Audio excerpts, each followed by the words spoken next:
मत्तय कृत शुभ वर्तमान याचा 21 अध्याय 22 वचन. आणि तुम्ही विश्वास धरून प्रार्थनेत जे काही मागाल ते सर्व तुम्हाला मिळेल. यस, आमेन.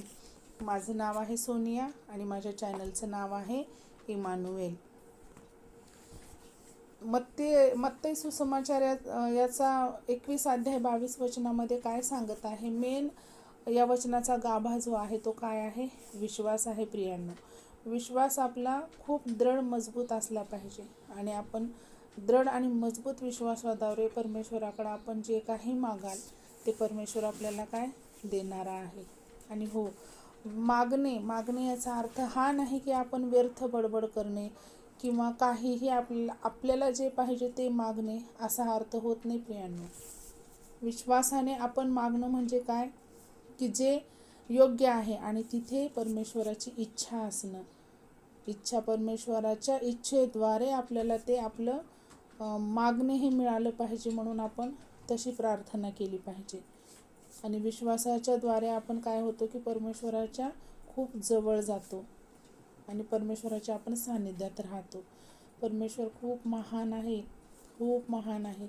परमेश्वराचं वर्णन आपण शब्दामध्ये करू शकत नाही, कारण परमेश्वराचा जो अनुभव घेतो आपण त्याच्या चरणी लीन नम्र होऊन जेव्हा जातो ना, तर परमेश्वर खूप अद्भुतरित्या आपल्याला चालवतो, आपल्याला सांभाळतो, आपली काळजी घेतो. आणि त्यासाठी आपण काय विश्वासामध्ये पक्के राहणं, दृढ राहणं महत्त्वाचं आहे. कारण बऱ्याच ठिकाणी असं पाहण्यात येतं की आपली थोडंसं विपत्ती आली, अडचण आली, समस्या आली तर लगेच लोक काय करतात, तिथे त्यांच्या विश्वासाला काय तडा जातो आणि ते तिथेच काय परमेश्वराच्या नावाने कुडकुड करायला लागतात. तर हे चुकीचं आहे प्रियांनो. आपण आपल्याला परमेश्वराला नावबोट आपल्याला ठेवण्याचा अधिकारच नाही आहे. तर परमेश्वराचं वचन सांगते की मोहरीच्या दाण्या एवढा जरी आपला विश्वास असेल ना, तरी खूप कार्य मोठं होणार आहे की ते पर्वत जाऊन समुद्रामध्ये पडेल असं वचन सांगते परमेश्वराचं.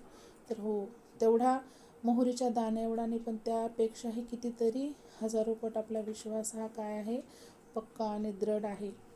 त्यामुळे आपण परमेश्वराच्या जवळ काय त्या विश्वासाच्या जोरावर आपण परमेश्वराकडे जे काही मागाल त्याचं उत्तर हा परमेश्वर यस आणि आमेनमध्येच देणार आहे.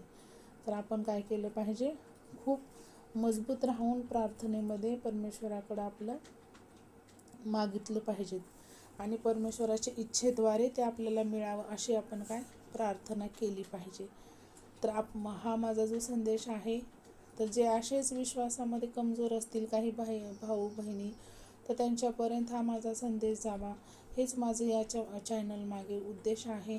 तर माझ्या या चॅनलला जास्तीत जास्त शेअर करा आणि सर्वांना थँक्यू. जय ख्रिस्त.